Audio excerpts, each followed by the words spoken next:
You're listening to the Alpha's Love Stories, romantic audiobooks that will make your heart race. Don't forget to subscribe for more enchanting love tales. The wind cried through the pines, its mournful echo matching the hollow ache in my chest. Snow crunched beneath my boots as I walked deeper into the forest, farther from the packlands that had never truly felt like home. Flakes of white swirled around me, catching in my pale hair, melting on skin that burned with cold. The rejection ceremony had been short and merciless, nothing more than a confirmation of what everyone already believed, that I didn't belong. Elder Greta's voice had been as flat as winter stone when she spoke before the council. An omega without purpose serves no purpose to the pack. 7 pairs of eyes had watched me, some with pity, most with judgment, weighing my worth and finding nothing. The winter is cruel and food is scarce. The pack cannot keep those who cannot give back. I clutched my grandmother's silver pendant, its metal strangely warm against my frozen fingers, her final gift before she died, the only one who ever looked at me and saw something worth saving. The quietest rivers often run the deepest, she used to whisper when I'd stumble home crying, knees scraped and pride shattered. Your strength isn't in fangs or claws, Elena. It's here. She'd tap my temple, then my heart. Remember that, when the world tries to tell you otherwise. The pendant bore the image of a wolf howling at the sky, delicate carvings catching faint shards of moonlight through the clouds. Grandmother said it was older than our pack itself, passed down through generations of women in our bloodline. It will guide you when you're lost, she'd promised. Now, as the storm thickened and erased every trace of my path, those words felt hollow. No pack would take in a rejected omega, especially one whose transformation was weak and incomplete. While others of my age shifted between human and wolf with effortless grace, I could barely manage the half-form that made me neither one nor the other. Their whispers had followed me my whole life, biting harder than the cold. A violent gust nearly threw me to the ground. I caught myself against a tree, bark scraping my palm. The air had turned sharp and deadly. Even my dull senses could tell the temperature was plummeting. If I didn't find shelter soon, my rejection would become my death sentence. Then I heard it. Faint at first, almost lost to the storm. A howl. Deep. Resonant. It cut through the wind like a blade. It wasn't from any wolf I'd ever known. There was power in that sound. Ancient, commanding, and heartbreakingly lonely. Every instinct screamed at me not to follow it. No one survived venturing deeper into unknown lands during a blizzard. But the howl came again. Closer this time. My pendant grew warm against my chest as if answering the call. Before I could question my sanity, my legs were already moving, drawn forward by something unseen. The forest thickened, trees crowding close enough to block some of the wind's rage. Snow had seeped through my boots, turning my toes to ice, but still I pressed on. When the third howl rose, longer, clearer, I knew where it was leading me. East. Toward the mountains the pack called forbidden, the Black Ridge peaks. Legends spoke of lost tribes, of glowing lights, of wolves so massive they rivaled bears. Our elders dismissed them as tales to scare pups, but none of us ever dared hunt there. Now I was walking straight into those haunted ranges, and I wasn't sure if freezing to death would be a kinder fate. Time stopped making sense. Maybe hours passed, maybe only minutes, just endless white and the ache in my bones. A heavy warmth began creeping through me, deceptive and sweet. I knew that feeling. The false comfort before the cold claimed you completely. My knees gave out. I sank into the snow. It felt soft, almost gentle. It would be so easy to close my eyes for just a moment. To rest, no one would come looking. No one ever had. I'd simply fade into another story. A forgotten omega swallowed by the storm. But before darkness could take me, a shadow broke through the blizzard. Huge. Silver gray. Alive. Eyes like molten gold fixed on me with an intelligence far too human. The creature stepped closer. A wolf, but enormous, majestic, unreal. I should have been terrified. I wasn't. The cold had taken even that. The beast lowered its head until its breath brushed my skin.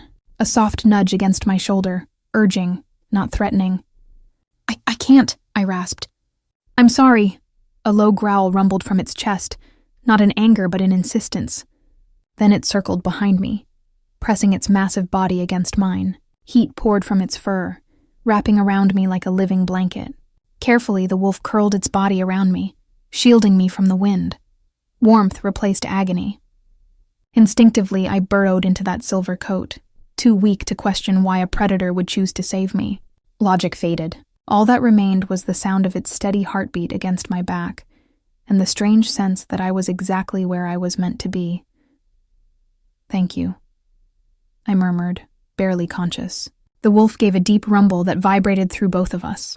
As sleep dragged me under, I felt my grandmother's pendant pulse against my skin, warm, alive, as if answering a call older than time. When I awoke, there was no snow. Only the flicker of firelight and the rough weight of fur beneath me. I blinked, disoriented, taking in the cave's stone walls and the soft glow of the flames.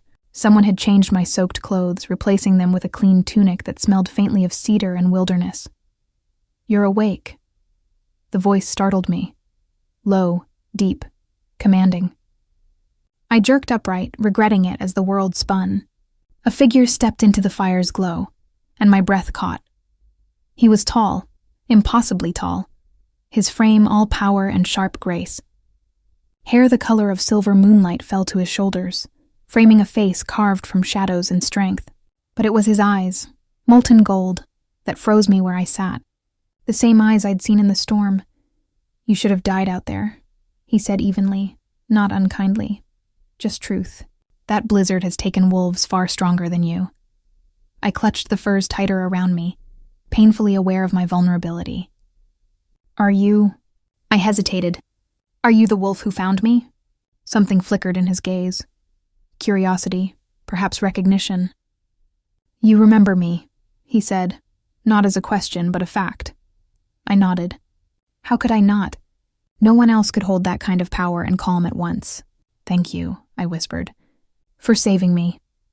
He moved closer, every step silent, fluid, predatory.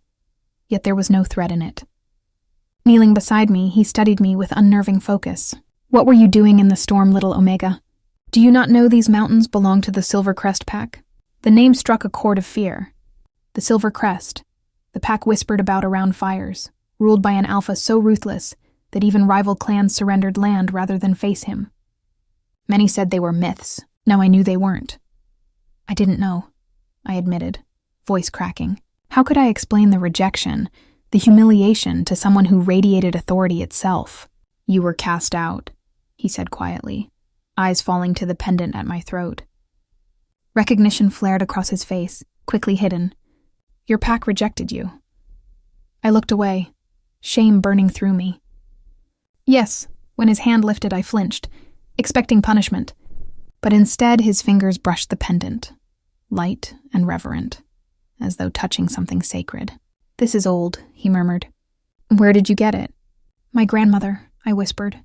"She said it's been in our family forever." He nodded, a fleeting softness crossing his hard features before it vanished. Then he rose, movement smooth as wind. "Rest," he said. "We'll speak more when your strength returns." As he turned to go, I found my voice. "Wait, your name?" He paused, a silhouette against the firelight. "Raven," he said. "And yours?" "Elena." He inclined his head slightly. "Sleep, Elena. You're safe here, for now." And with that, he disappeared into the shadows beyond the fire. I was left alone with the crackle of flames and 1,000 unanswered questions. My hand drifted to the pendant, feeling it throb faintly against my skin. Could it really have guided him to me, just as my grandmother promised? And now that he'd found me, what destiny had I awakened? Outside, the storm still screamed against the mountains, but inside the cave, a strange calm wrapped around me. It felt as though destiny itself had followed me in. As if by chasing the silver wolf's call through the blizzard, I'd stepped onto a path that would change everything I thought I knew about who I was, and what I was meant to become. Sleep came in uneasy fragments, flashes of silver fur, molten eyes, and the sting of my rejection blending into something I couldn't name. When I finally woke, the fire had burned low, filling the cave with a soft, amber glow. My body ached, but the deadly chill was gone. I sat up slowly, really seeing the place for the first time. The cavern was larger than I'd realized, its ceiling high and arched like a cathedral. Carved shelves lined the walls, holding clay jars, bundles of herbs, and thick, leather-bound books that smelled of age and magic. From the far wall, a small spring trickled out of the stone, gathering in a shallow basin before disappearing again into the rock. It felt ancient, lived in, a refuge that had existed for generations. Instinctively, my hand went to the pendant at my throat. It was still there, cool and comforting, but something was different. In the shifting firelight, the silver wolf that had always howled toward the sky now seemed to look straight ahead, its tiny eyes glinting forward instead of upward. I blinked, convinced it was a trick of the light, but the change remained. "You look confused." Raven's deep voice echoed from the cave's mouth, making me start. He stood silhouetted against the pale morning, snow dusting his shoulders and hair. In his hands was a freshly caught rabbit. "The pendant reacts to closeness," he said, stepping inside. "It changes when its counterpart is near." "Proximity to what?" I asked, my throat still rough with sleep. He crouched by the fire, feeding it new logs. Flames flared to life, throwing his features into sharp relief. In daylight, he was even more striking. Every line of his face honed and sure, his silver hair gleaming like polished steel. "There were 2 pendants made long ago," he said as he worked. "Twin charms bound to find each other, no matter the distance or the years." I clutched mine, heart beating fast. "And you have the other?" Instead of answering, he pulled down the collar of his tunic. Around his neck hung a pendant identical to mine, except his glowed faintly gold. "So that's how you found me," I breathed. He nodded once. "I felt your presence the moment you crossed into Silvercrest lands. The pendants call to one another, most fiercely when danger is near." He began skinning the rabbit with calm precision. "And your need that night was great indeed." "I would have died," I admitted quietly. "Yes," he said simply. "No judgment, just truth." He threaded the meat on a sharpened branch and set it over the fire. The smell filled the cave, warm and rich, making my stomach twist with hunger. "Your pack?" he asked, glancing at me. "Which one?" "Northern Pine." His expression tightened. "Anton still leads?" His son Dominic took over after Anton passed last autumn. Raven's golden eyes darkened. "I remember that boy, proud, cruel, quick to wound what he doesn't understand." My breath caught. "You know our pack?" "I know all the packs near these mountains." He turned the meat slowly. "Anton once had an accord with Silvercrest. It seems his son has broken it." "What kind of accord?" I asked before I could stop myself. "That anyone wearing your pendant would be protected, never cast out." His gaze flicked to the charm at my neck. "Your grandmother, Lydia, wasn't it?" The sound of her name from his lips sent a shiver through me. "Yes, how do you know her?" "She was the last keeper of the silver pendant I knew," he said softly. "A wise woman. She remembered the old laws, and the old loyalties my thoughts whirled. My grandmother had known Raven, known about Silvercrest, and she had kept it secret." Before I could speak, he handed me a skewer of perfectly roasted meat. "Eat," he said firmly. "You'll need your strength. The storm has ended, but danger hasn't." I obeyed, trying not to devour it too quickly even though my hunger clawed at me. As I ate, I studied him, the quiet grace in his movements, the ageless calm in his eyes. There was something ancient about him, something that made time itself feel smaller in his presence. "How old are you?" The question slipped out before I could stop it. A flicker of amusement softened his features. "Older than I look," he said. "And yes, older than your grandmother, though she was hardly young when I last saw her." I finished eating in silence, my mind spinning with impossible truths. When the last bite was gone, I finally asked the question that burned inside me.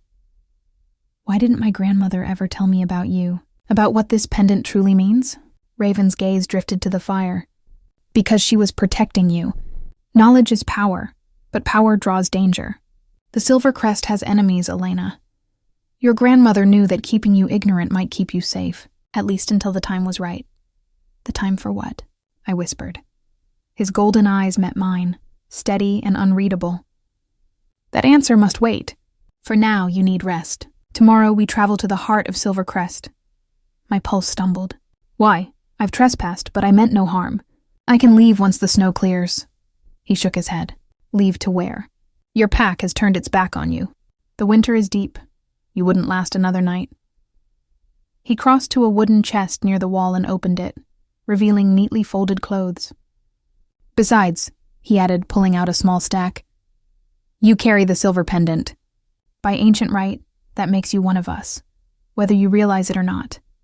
He laid the garments beside me. Thick leggings, a woolen tunic, a fur-lined cloak, all perfectly sized. They belong to someone who once stayed here, he said quietly. They should fit.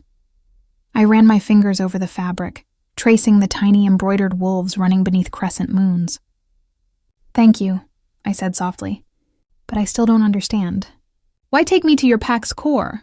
Because that's where you'll be safest, he said simply. And because the Alpha King will want to meet the new bearer of the silver pendant. The title struck through me like ice. The Alpha King? Raven's expression didn't change. He rules Silvercrest, I murmured, dread curling in my gut. And you're taking me to him? Yes.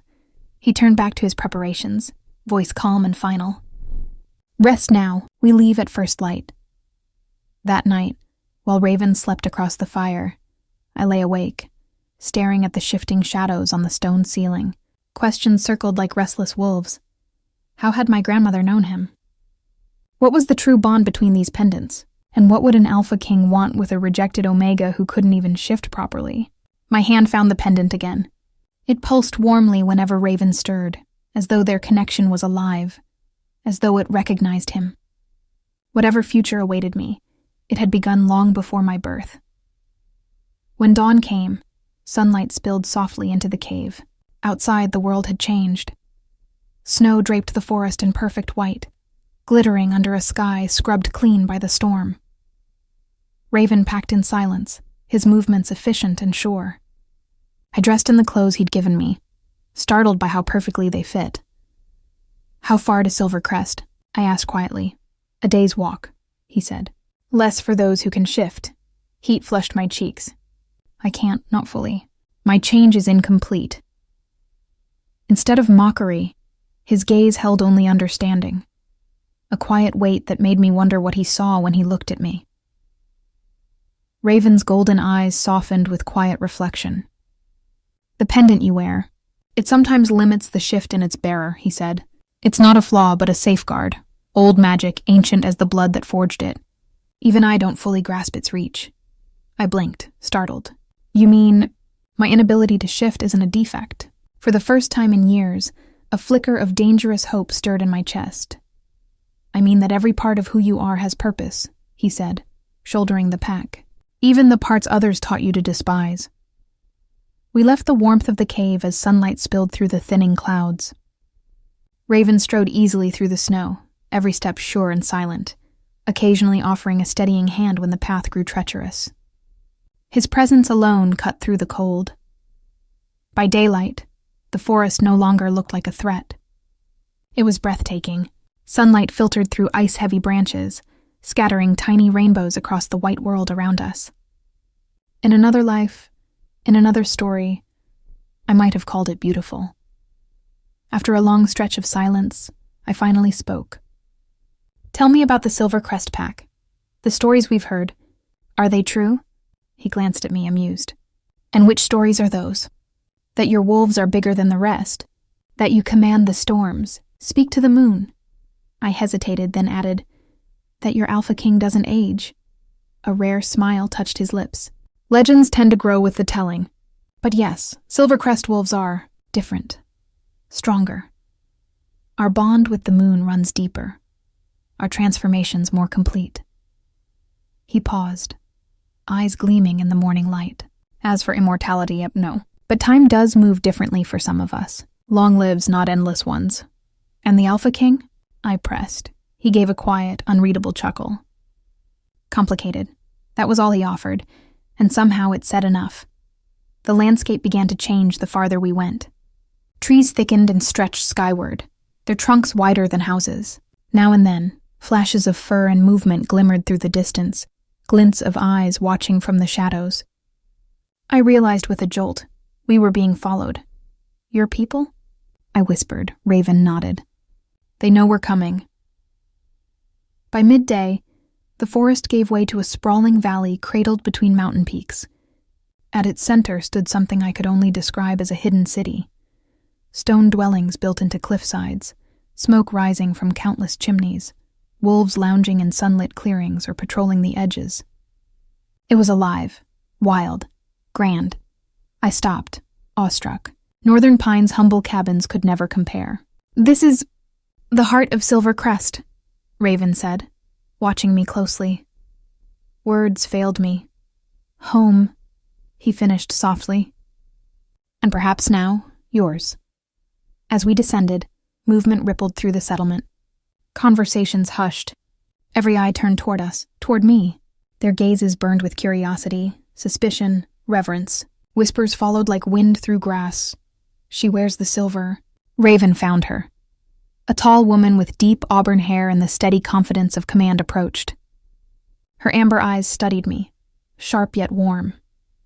So, she said, circling me once. This is the girl who called to you in the storm? Yes, Raven replied evenly. Elena of Northern Pine, the one her pack cast aside. A shadow of anger flickered in the woman's eyes. Northern Pine grows more foolish with every generation. She stopped before me and extended her hand. I'm Serena, Beta of Silvercrest. Welcome, bearer of the silver. Her grip was firm, stronger than I expected. Thank you, I managed, but I don't understand why my being here matters so much. Serena exchanged a look with Raven. You haven't told her? It wasn't my place, he said quietly. Serena sighed, shaking her head. Then the Alpha King will explain himself. Her tone softened. You must be exhausted. Come, I'll show you where you can rest before your audience. As she led me through the settlement, I glanced back once. Raven's eyes caught mine. A flicker of something there, maybe regret, maybe concern. Then, as quickly as it appeared, his expression hardened, and he turned away, swallowed by the gathering crowd of wolves. Serena brought me to a circular stone dwelling near the center. Its doorway was etched with intricate carvings of wolves running, hunting, howling beneath the moon. The door itself gleamed with silver inlay. These are the guest quarters, she said, pushing the door open. Few outsiders ever see them, fewer still in winter. Inside was warmth and quiet luxury. A roaring hearth glowed in the center, furs softened the floor, and a copper tub steamed invitingly in one corner. I thought you might want to bathe before meeting the Alpha King, Serena said, opening a chest and handing me a folded set of clothes. They're in our style but comfortable. I ran my hands over them. Soft leather leggings, a finely woven blue tunic, and a belt beaded with silver thread. They were more beautiful than anything I'd ever owned. Thank you, I said sincerely. Everyone here has been far kinder than I expected. Serena's gaze lingered, sharp and searching. You wear the pendant. That alone earns you honor in Silver Crest. She turned toward the door. I'll return in an hour to bring you to the Alpha King. When she left, the silence felt heavy. I sat on the edge of the bed, heart pounding, the past few days crashing over me. 2 nights ago, I had been nothing, an outcast left to freeze. Now, I was standing in the heart of legend, summoned by a king I had never met, all because of a pendant I'd thought was just an heirloom. I touched the silver wolf at my throat. It pulsed warmly, almost alive. What are you? I whispered. And what am I meant to do? No answer came.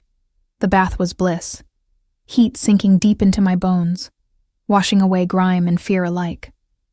To my shock, even the small cuts and bruises on my skin began to fade, the water humming faintly with hidden power. When I rose, I felt renewed, lighter, stronger, alive. I dressed in the garments Serena had given me. They fit perfectly, moving with me like a second skin. When I caught sight of myself in a polished metal mirror, I almost didn't recognize the girl staring back. Gone was the frightened Omega from the blizzard. In her place stood someone different. Someone meant for something. A knock came. Serena stepped in, eyes sweeping over me with approval. "The clothes suit you." "They're beautiful," I said quietly. "I've never worn anything like them." "Our craftspeople are the best," she said simply, motioning for me to follow. "Come. The Alpha King awaits." At the center of Silvercrest stood a grand structure unlike anything I'd ever seen. Part stone fortress, part mountain hollow.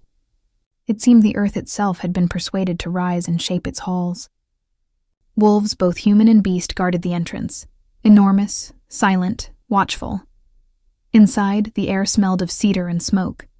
Torches burned along the walls, their flames dancing over stone carvings that told stories older than I could fathom. We walked through vast chambers until we reached a pair of massive doors, carved with the image of wolves beneath a glowing moon. Serena paused, turning to me. "The Alpha King can be overwhelming. Speak honestly. Do not cower. And remember, you wear the silver. That gives you standing, no matter what your past holds." Before I could ask what she meant, she pushed open the doors. The throne room opened before me, vast, echoing, alive with firelight. A great pit burned in the center, flames sending shadows sprawling across tapestries of wolves in war and moonlit hunt. Dozens of Silvercrest wolves stood around the perimeter, tall, fierce, their gazes fixed on me, and at the far end, upon a throne carved from dark wood, sat a figure I knew at once. My steps faltered. Silver hair, golden eyes, the power that seemed to make the very air hum, Raven, the Alpha King. He watched me approach, his expression unreadable, the firelight catching in his hair like living metal. Beside his throne sat an empty chair carved from pale wood, gleaming faintly as if it held its own light. Serena guided me forward, then stepped back, leaving me alone before him. The room fell silent. "Elena of Northern Pine," the Alpha King said, his voice deep, commanding, echoing through the hall. "Bearer of the silver pendant. You now stand in the heart of Silvercrest." My voice snagged in my throat, torn between shock and a sting of betrayal. "You never told me. Would you have believed it?" he asked, leaning forward, the question landing like a weight. "If you'd known, would you have let me bring you here at all?" The blunt honesty rattled me. Would I have gone with him? Or chosen to die in that storm? "I don't know," I said at last. Something like approval sparked in his gaze. "Honesty. Good." He rose in one seamless movement and came down the steps to stand before me. The room tightened, attention sharpening like drawn blades. "Show me the pendant," he said, firm, not unkind. I lifted the silver wolf at my throat. At the same moment, Raven bared its twin, the golden counterpart. As they neared, both pendants stirred with a soft inner glow. "They were forged in the first dawn of our kind," Raven said, his voice carrying through the chamber. "When man and wolf first learned to share a body. One of gold, one of silver, two halves of a single whole, meant to seek each other across years and miles." He circled me with the unhurried attention of a predator weighing possibility, or perhaps a mate. Heat flushed my cheeks. "The gold passes from Alpha King to Alpha King," he went on. "Its bearer rules, protects, leads with strength and judgment." He stopped before me again. "The silver chooses. It finds what a pack lacks, mercy, foresight, the gift to mend." His eyes locked on mine. "It chose you, Elena. I'm no one," I whispered. "A cast-off Omega who can't even finish a shift. There's nothing special about me." Murmurs rippled along the walls. Raven cut them off with a single look. "The pendant disagrees." He gestured to the pale, empty seat beside his. "That chair has stayed vacant for more than a century, waiting for silver to return to its rightful bearer." Understanding crept in, terrifying in its clarity. "You can't mean—" "The bearer of silver stands beside the Alpha King," he said. "Power tempered by wisdom, ferocity balanced by compassion." "I don't know your laws." "Your customs," I protested. "I can't—" "You will learn," Serena said from behind me, steady as bedrock. "As every silver bearer learned before you." Raven's gaze never left my face. The choice is yours. No bearer has ever been forced. His voice softened, meant for me alone. None has turned away in all our history. The weight of the hall settled on my shoulders. So many eyes, so much expectation. I looked down at the pendant, its light pulsing against my skin. Had my grandmother known? Had she been preparing me all along? I need time, I managed, to understand what this asks of me. He dipped his head. Respect, not pressure. 3 days. Consider well. Elena of Northern Pine. He addressed the assembly then, the decision made. The bearer of silver remains our honored guest while she chooses her path. See that she is treated as her pendant commands. The audience was over. Serena appeared at my elbow and guided me toward the doors. I looked back once. Raven had reclaimed his throne, every inch a king, but his golden eyes followed me, and a shiver chased down my spine. Not fear, something thornier, more complicated. Back in my rooms, I paced until the furs muffled my steps. This can't be real, I told the empty air. They can't ask me to. Rule beside him. Not rule, came a voice at the doorway. Balance. Serena slipped inside, arms folded, and closed the door behind her. You knew, I accused. What I was. What the silver meant. And you said nothing. It wasn't my place, she said, settling into a chair by the fire and motioning to the one across from her. That belongs to the Alpha King. I sat rigid. Why me? There must be a dozen wolves here better suited to... whatever this is. The silver cannot be claimed or earned, she said. It chooses. She leaned in, amber eyes intent. There's a reason it kept to your line, grandmother to grandchild. A reason it called the king through the storm. What reason? That you must discover, she said, a ghost of a smile. But this I can tell you. The last bearer to sit in that pale chair was your great-grandmother. It hit like a blow. My great-grandmother? With silver crest? That can't be. My family has been Northern Pine for generations. Your great-grandmother was born Silver Crest, Serena said gently. She loved a Northern Pine wolf during a time of alliance. When she left with him, she carried the silver with the king's blessing. The understanding was simple. When the hour came, the pendant would call its keeper home. She paused, thoughtful. That was nearly 8 decades ago. And now it's called me, I breathed. Old memories of my grandmother's lessons clicking into place. The ones that never fit Northern Pine's ladder. Yes. Serena rose, hand on the latch. Rest. Tomorrow I'll show you our ways. Learn before you choose. After she left, I lay staring at the ceiling while doubt and wonder wrestled inside me. I wasn't a leader. I was the broken Omega, half shifted, half wanted. And yet, here in Silver Crest, strangers met me with respect, where my own had offered contempt. Something within me, long dormant, stirred. The pendant throbbed warmly at my pulse, as if pleased. It will guide you when you're lost, my grandmother had promised. Maybe this was what she meant. Sleep finally came, thick with vision. I ran beneath a towering moon in a body that fit like truth, silver pelt blazing, a great gray-silver wolf pacing beside me, whole, effortless, free. I woke with damp cheeks and the phantom kiss of wind in my fur. The next 2 days rushed past in revelation. Serena proved patient and exacting, teaching me how Silvercrest endured in these peaks, how the twin pendants came from the first shifters, how this pack guarded its borders and favored peace when peace would hold. I met warriors with scarred hands and kind smiles, healers whose touch stitched flesh like song, elders whose counsel outweighed their strength. Everywhere I walked, the silver at my throat opened doors and bent heads. As for Raven, I saw him only in passing. Distant nods across a courtyard, a glance at a training ground. He was letting me breathe, shaping my opinion of Silvercrest without the gravity of his presence. That restraint spoke of certainty, and a consideration I hadn't expected from a king. On the 3rd evening, sunset poured gold and blood across the mountains.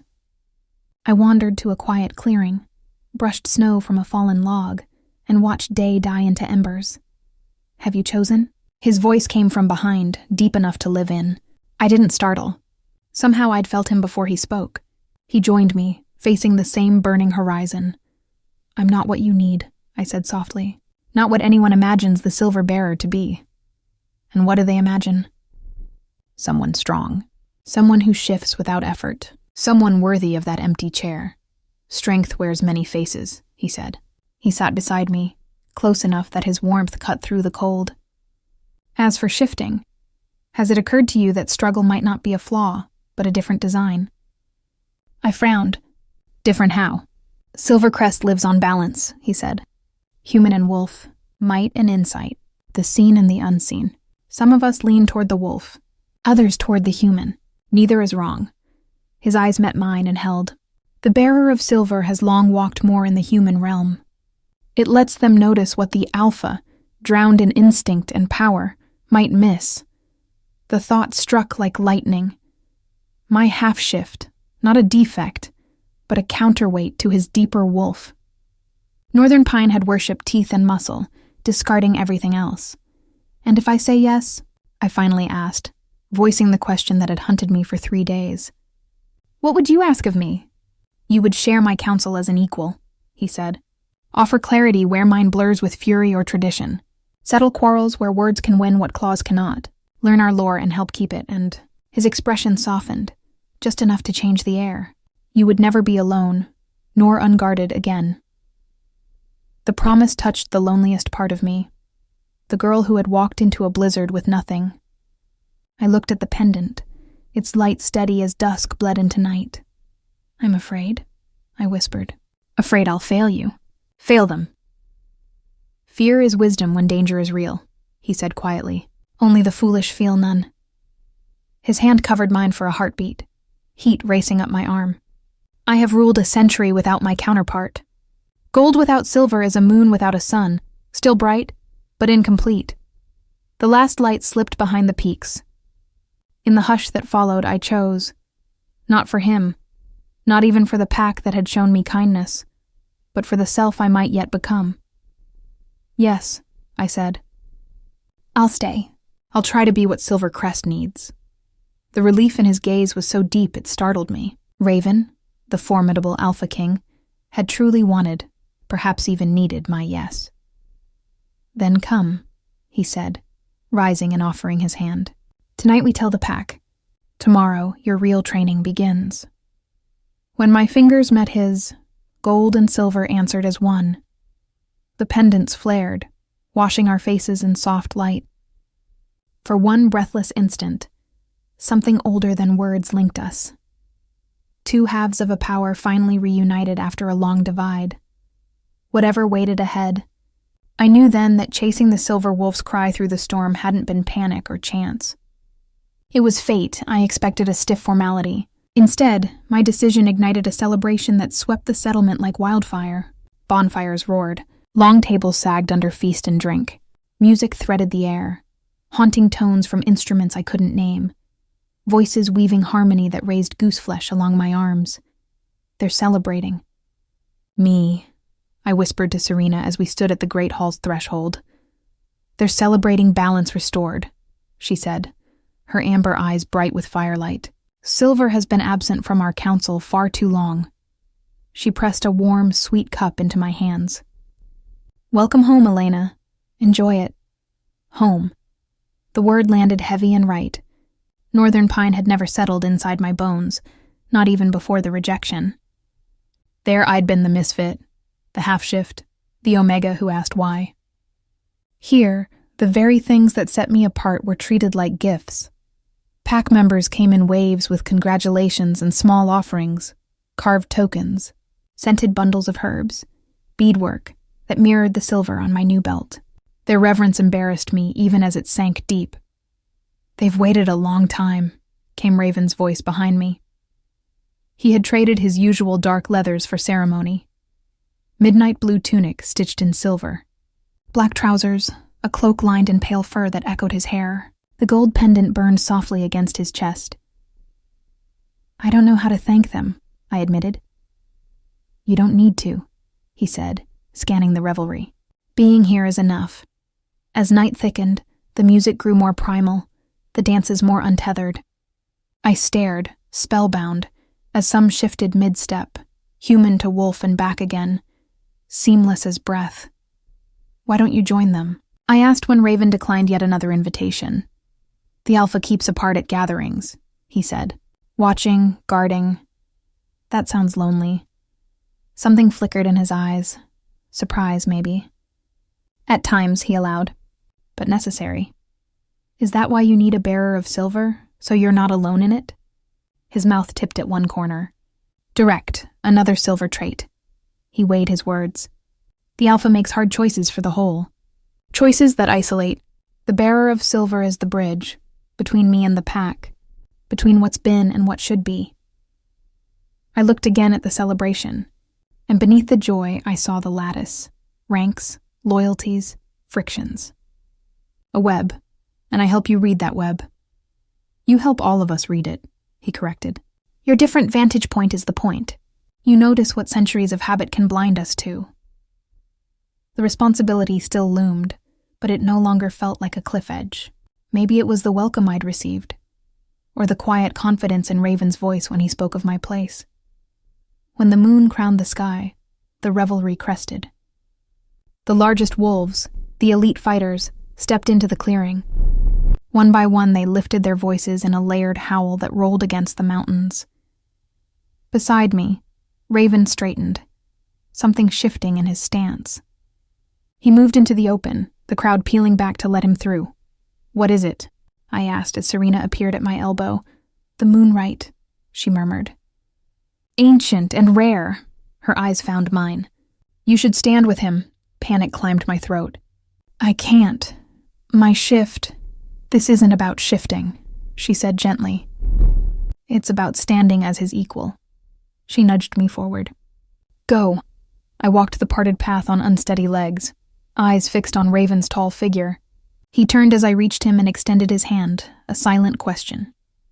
You don't have to do a thing, he said low. Just be here. The warriors formed a ring around us, their shadows long in the moonlight.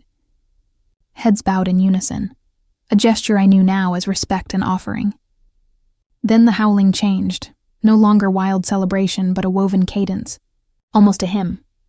They honor the pendants, Raven murmured, and those who carry them. The sound pierced and soothed at once, thrumming in my chest until my skin prickled. Heat bloomed at the silver on my throat, spreading like poured moonlight through my veins. My sight swam, colors deepened. Every scent lifted and unfurled. A bright tingling raced across my body, familiar from failed attempts, but stronger, truer. Raven, I whispered, fear and wonder tangling. Something's the pendant, he said, eyes widening a fraction. It's answering the right. Don't resist. Let it. The current surged to the edge of pain, then tipped, weightless, before snapping back into place with crystalline clarity. Sound sharpened, sense layered, the world turned vivid. I looked down and choked on a gasp. Pause. Silver-white fur. Not a fractured half-form, but a complete, flawless wolf whose coat gleamed like snow under starlight. Silence fell around us, awe rippling the circle.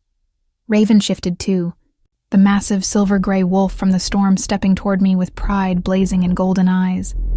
And something deeper, older.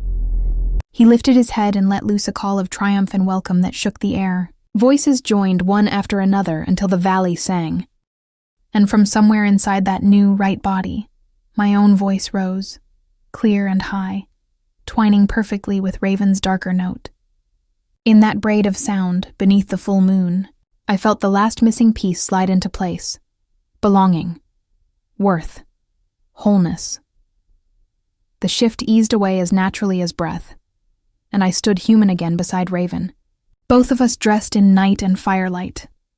The bearer of silver has found her voice, he proclaimed, his words carrying to every ear. The pendants stand together again. Let those who threaten Silver Crest take heed. We are balance and strength, united. A roar of cheers broke out, the celebration surging to a new peak. I swayed, dazed. I shifted. I whispered, more to myself than to him. Fully, yes. Satisfaction warmed his features, not surprise. The right, and the pack's acceptance, answered your pendant. It cleared the dam. The gift is yours now. Will it last, or was it a moment? That part is you, he said. The door is open. Mastery comes with practice. The pendant removed the lock. You turn the handle. Shouts rose at the edge of the crowd. A sentry, human now, shouldered through, breath sharp. He dropped to one knee. Alpha King. Riders from the east. Northern Pine. Armed. Joy shuddered. A cold quiet swept the clearing. How many? Raven asked, his voice suddenly iron. 12. Led by their alpha. The sentry's gaze flicked to me. They claim they've come to recover. Their property. I slid into my stomach. Property meant me. Dominic hadn't come to apologize. He'd come to erase a problem. Raven's growl was low and lethal. Rally the warriors. We meet them at the eastern border. They do not enter our grounds. As the messenger sprinted away, Raven turned to me. You should stay. It's safer here. I straightened, fury burning away the fear. They came for me. I should stand there. It will be dangerous, he warned. Dominic is young, ambitious, and reckless. A perilous blend. All the more reason I go, I said. I know him. His tells. His weak spots. I touched the silver at my throat and felt it answer with warmth. And aren't I meant to be your equal? The voice that tempers force? For a heartbeat I thought he'd deny me. Then, just barely, his expression eased. Very well, he said at last, but you stay behind me until I read their intent. Within minutes, a cadre of Silver Crest fighters gathered, 20 in all, each one capable of shifting into a colossal wolf in a heartbeat. Raven and I took the lead, astride horses that moved with steady confidence despite our scent. Your pack keeps mounts? I asked, surprised. In Northern Pine, horses spooked at the very presence of wolves. Silvercrest wolves learn to master their aura, Raven replied as we rode. It lets us move among animals and people without stirring fear. We reached the eastern boundary just as the Northern Pine Riders crested into view. Even at a distance, I knew the man in front, Dominic, his posture dripping with the same swagger I remembered. Dark hair tied at the nape, Raven lifted a hand, and our formation widened into a loose half-circle, undeniably strong, yet not overtly provoking. I kept a pace behind him as promised, though every part of me wanted to face Dominic head-on.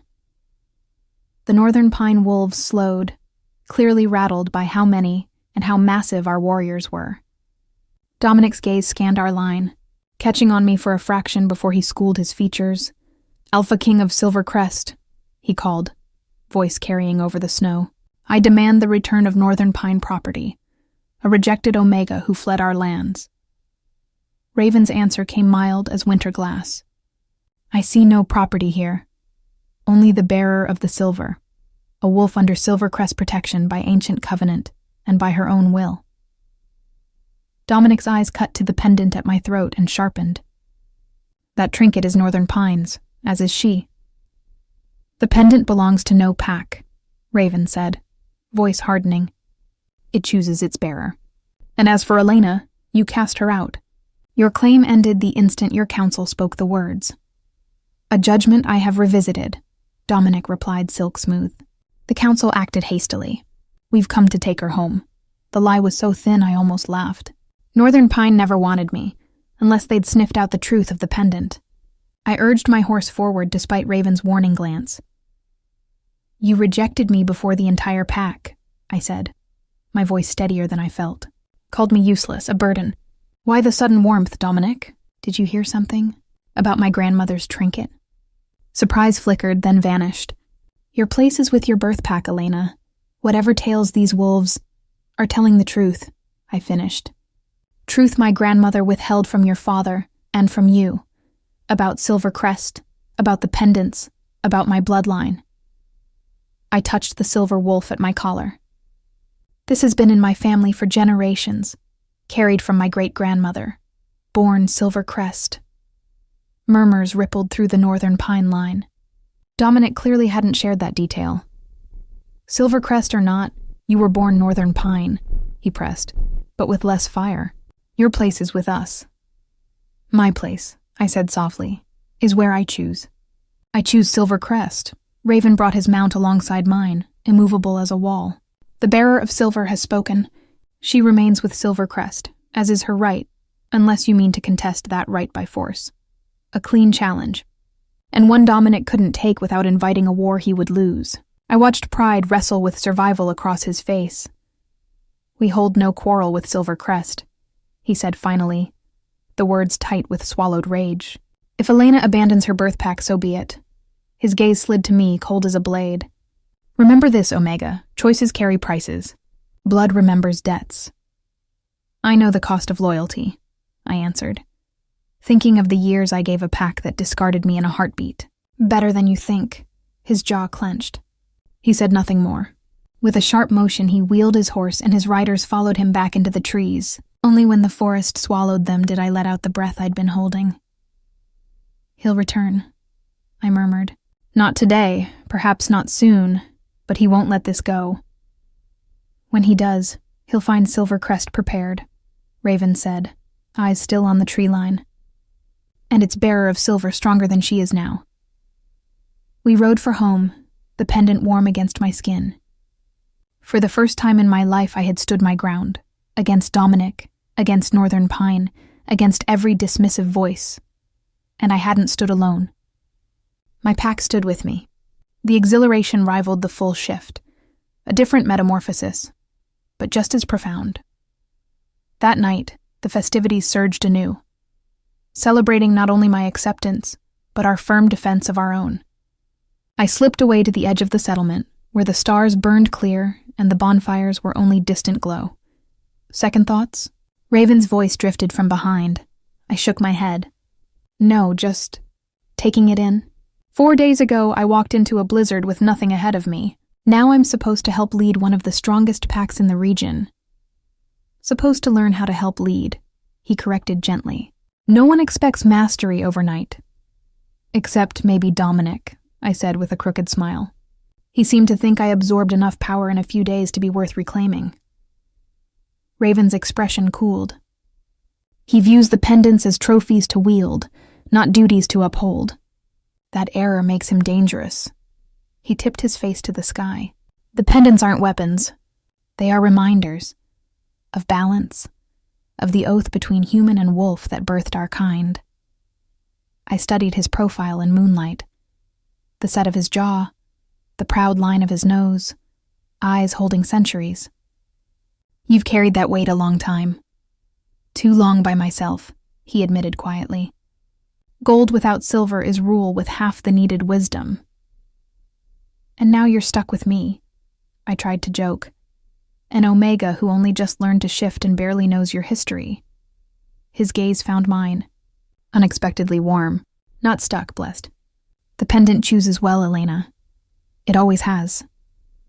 He lifted a hand, slowly, giving me room to refuse, and brushed a strand of hair from my cheek. The light touch sent a warmth through me that owed nothing to magic. Under the wide night, with the hum of celebration soft in the distance, something I hadn't allowed myself to name stirred at last. That my place beside the Alpha King might become more than relic and rite. It might in time be a matter of the heart. Spring rushed into Silvercrest in a surge of meltwater and green. 3 months had slipped by since I followed the silver Howl into the storm. 3 months of learning my place. Every day brought a new test, some thrilling, some humbling. Morning sun sifted through fresh leaves as I crossed to the training fields on the settlement's eastern edge. Winter had remade me, stronger, quicker, thanks to daily sessions with Serena and the others. The half-starved Omega was gone. In her place stood a wolf who could shift at will, and who was beginning to understand the shape of her own strength. The grounds were already alive when I arrived. 2 wolves circled in the center of the glade, one a towering silver gray, the other smaller and lightning fast, darting in and out with nimble bursts. I rested my shoulder against a pine and watched, struck by the larger wolf's measured dominance. Raven never unleashed his full might during drills, yet even his restraint was breathtaking. Kira, the quick one of our youngest fighters, fainted for his blind side. He read it instantly, turning with impossible grace for a wolf his size and pinning her beneath one massive paw. She gave a soft sound of surrender and they both shifted back to human.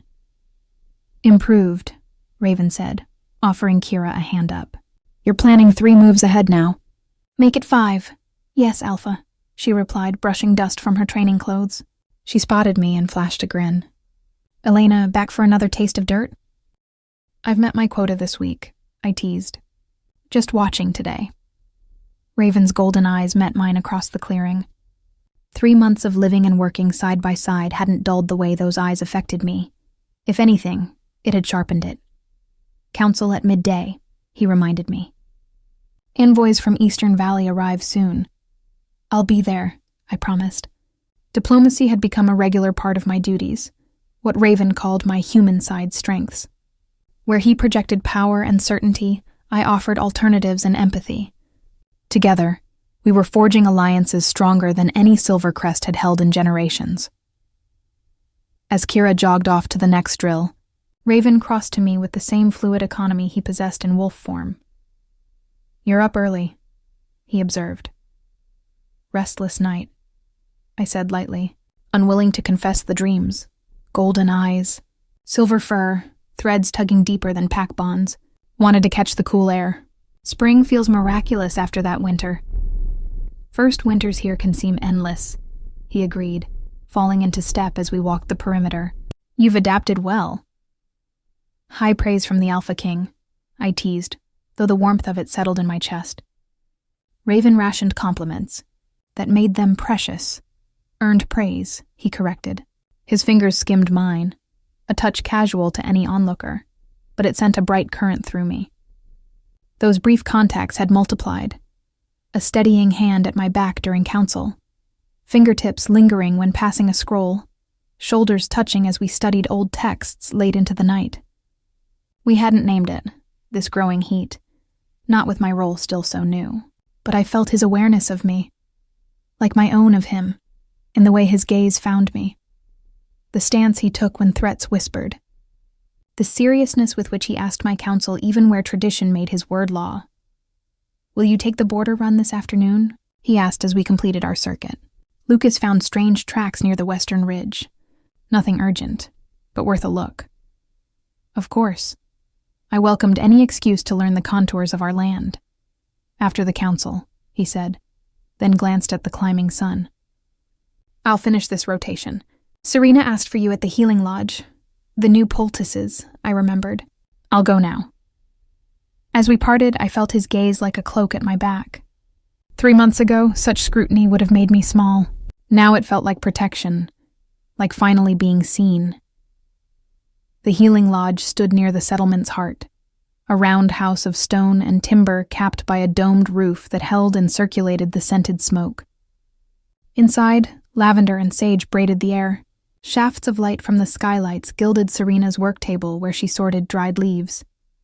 Perfect timing, she said, sliding a basket toward me. Crush these while they're fresh. They fade fast. I took up the mortar and pestle opposite her. We worked in easy silence, the steady grind slipping me into focus. Of all the Silvercrest wolves, Serena had become my closest confidant. Direct, unflinching, never judging. The Eastern Valley party, I said at last. What should I expect? Traditional. Hierarchy first, formality second, she said, adding water to a blend. Their beta Thorn thinks before he speaks. Their alpha Malcolm clings to the old ways. He may contest your standing, I sighed. Wouldn't be the first. News of my role had traveled. Responses ranged from respect to borderline insult. Some alphas pretended I wasn't there, directing every word to Raven. I'll manage, I said, turning the leaves to paste. Raven steps in before anyone crosses a line, she said shrewdly. He's very protective of you, our Alpha King. I concentrated on my task, hoping my cheeks hadn't flushed. He protects all his wolves. Is that why he circles your dwelling every night before he sleeps? I blinked. What? Her smile was knowing. You hadn't noticed. Every night since the thaw, a complete circuit, scent markers set at each corner. She shook her head. Classic alpha behavior when what? I pressed. When they're considering a mate, she finished, matter of fact. The pestle nearly slipped. That's absurd.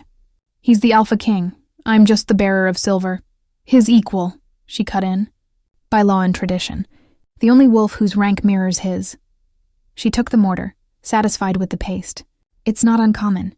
Many Alpha Kings have chosen the bearer of silver. My thoughts skittered. His lingering touch, the way he watched over me, the quiet deference to my judgment, clues pointing somewhere deeper than collegial respect. Has he told you anything? I asked. She laughed. Raven is the most private wolf I've known in 3 centuries. He wouldn't speak of it to his beta. But some truths don't need words, Elena, especially among wolves. We finished the poultices, my mind a whirl.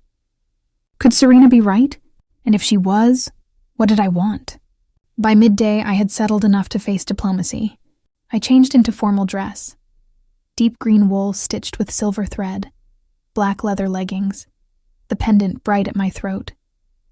My hair, longer now than I wore it in northern pine, was braided with small silver beads that chimed softly when I moved. The council room was ready, fire banked to a hospitable glow, fresh pine boughs laid for scent, platters of food set along the wall. Raven stood with 2 senior warriors. He looked up as I entered, unmistakable approval in his eyes. He dismissed them and crossed to meet me. You wear the silver well today, he said, voice pitched for me alone. That was the idea, I murmured, smoothing the tunic. Serena says Eastern Valley reveres ceremony.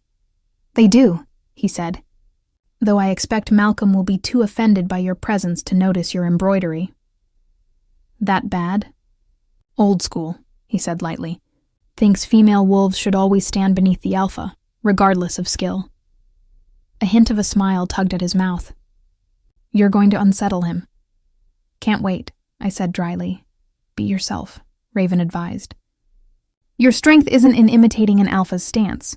It's in offering an angle he can't see. Together we balance. That will speak louder than any posture. His fingers brushed my sleeve, a brief heat that lingered. A horn sounded from the edge of the settlement. Guests at the gate. Raven's posture shifted, Alpha King settling over him like armor. Ready? I nodded and took my place beside the pale wood throne that had become mine over winter. Raven stood at my side. Our pendants seemed to thrum in unison, a living reminder of what bound us. Eastern Valley entered in procession. 6 wolves led by a barrel-chested man with iron-gray hair and granite eyes. Malcolm. His gaze skimmed the room, stuttering for a heartbeat when he found me standing equal to Raven instead of tucked among lesser seats. Alpha King of Silver Crest, he said, directing it only to Raven. We come in peace to discuss our border disputes. Alpha Malcolm, Raven replied. Welcome. His tone was cordial, steady. This is Elena, bearer of silver and my equal in council. Malcolm's jaw worked, but custom demanded recognition. Bearer, he said, barely looking at me. Alpha Malcolm, I answered with a pleasant smile. We've set refreshments from our stores. Please recover from your ride before we begin. Protocol crawled. Ritual greetings, tasting of bread and salt, careful questions that meant nothing. Through it all, Malcolm spoke solely to Raven. His beta, Thorn, lean, watchful, studied me with frank interest. When we finally moved to substance, their intent was plain. They wanted exclusive rights to a valley long shared across the region. With game thinning, they sought to close it, starving smaller packs that depended on neutral grounds. That valley has been common hunting for generations, Raven said, unyielding. Changing its status requires every affected pack at the table. Silvercrest controls vast lands, Malcolm countered. Surely you don't need that valley. It isn't about our needs, I said, catching his glare without flinching. It's about keeping balance. That valley is neutral. Smaller packs hunt there without fear of trespass. With respect, he said tightly. Territory is settled between alphas. Traditionally, I nodded. But circumstances change. The bearer of silver weighs the broader network, not just immediate gains. I leaned forward. Have you spoken with Riverbend or Pine Hollow? Winter pushes both into that valley. Surprise slipped across his face. He hadn't expected me to map the region's politics so well. Thorn looked almost impressed. Their needs are not my concern, Malcolm said flatly. They are ours, Raven said calmly. Silver keeps peace by ensuring everyone eats. Break that balance and no one prospers. Hours later, After taught back and forth, a compromise took shape.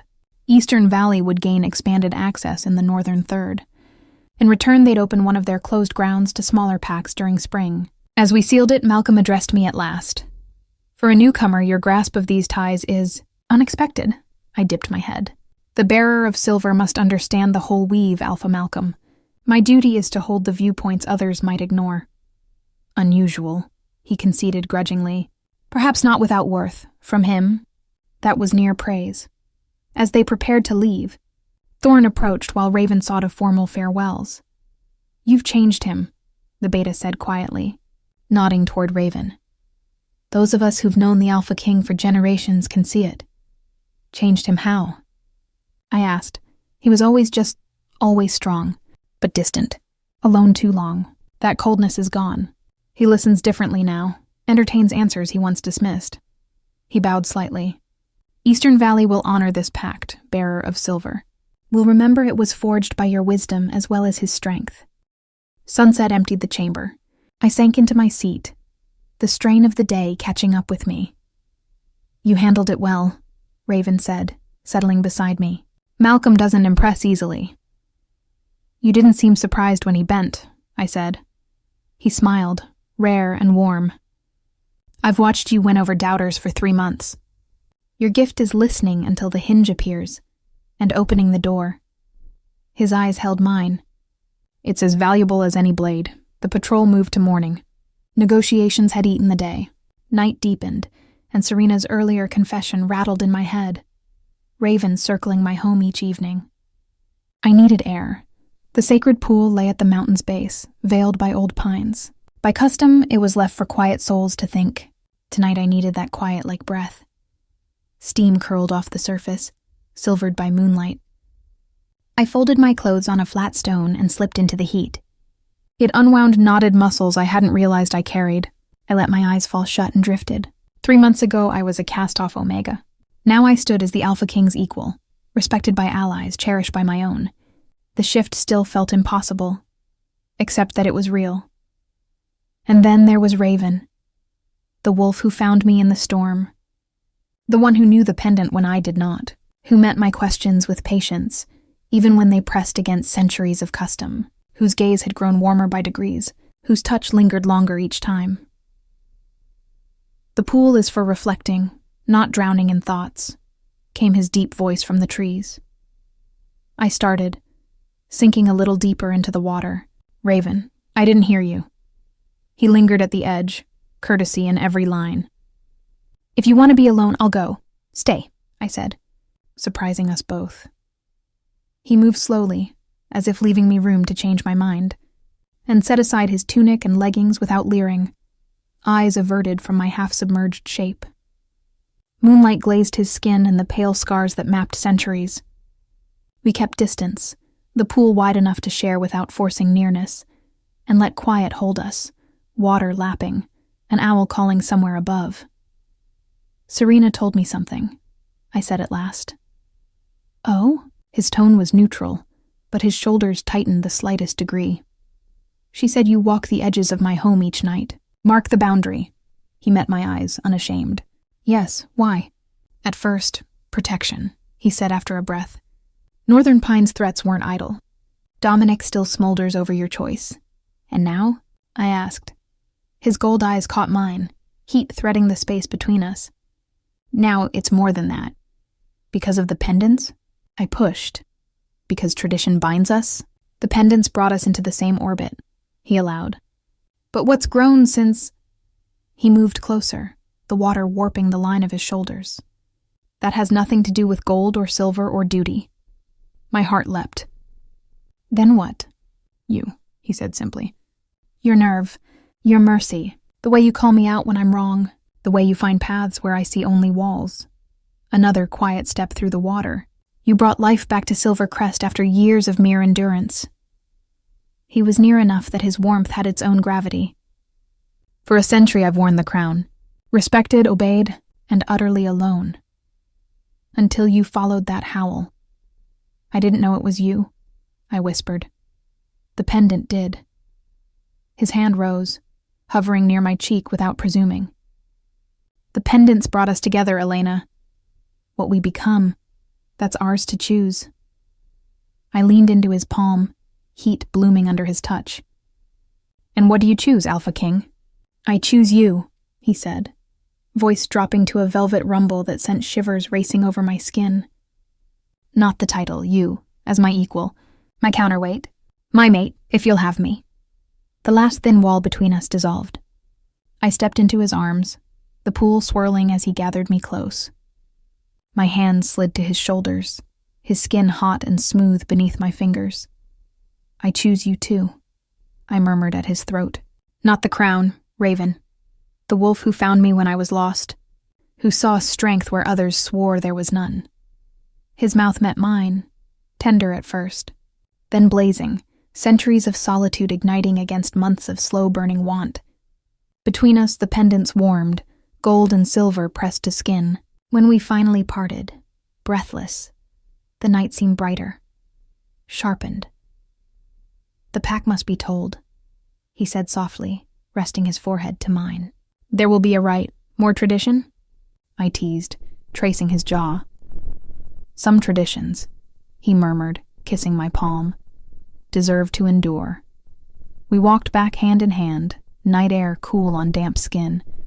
I glanced toward the mountains where I had once staggered through white noise and despair.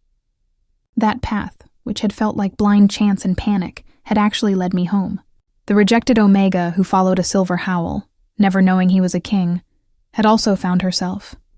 Not weak, but strong in a different key. Not useless, but vital to a balance that finally felt like belonging. At our throats, the pendants, ancient as our kind, glowed softly in the moonlight. No longer apart, but paired, as they were always meant to be. Cast out after a cold, clinical rejection ceremony, Elena, an Omega long told she was defective for her incomplete shift, walks into a killing blizzard with nothing but her grandmother's ancient silver pendant. In the heart of the storm, a colossal silver-gray wolf finds her, shields her with his body heat, and carries her fate forward. When Elena wakes in a firelit cave, she meets Raven, a man with molten gold eyes who is unmistakably the same wolf, and learns her pendant has a twin, his, forged in gold. The two pendants, as old as their kind, were made to find each other across time and need. Raven reveals he is of Silver Crest, a legendary mountain pack, and that an old pact once protected wearers of the silver. He also knew Elena's grandmother, a keeper of the pendant and old ways. Raven brings Elena to the Silver Crest stronghold, a stone city grown from mountain and tradition, ruled by an Alpha King, who is Raven himself. Before a solemn assembly, their matched pendants glow, and he explains the covenant. The gold passes from Alpha King to Alpha King. The silver chooses its bearer, one meant to balance strength with vision, ferocity with compassion. The pale throne beside his has sat empty for a century, awaiting the bearer of silver's return. Overwhelmed, Elena asks for 3 days.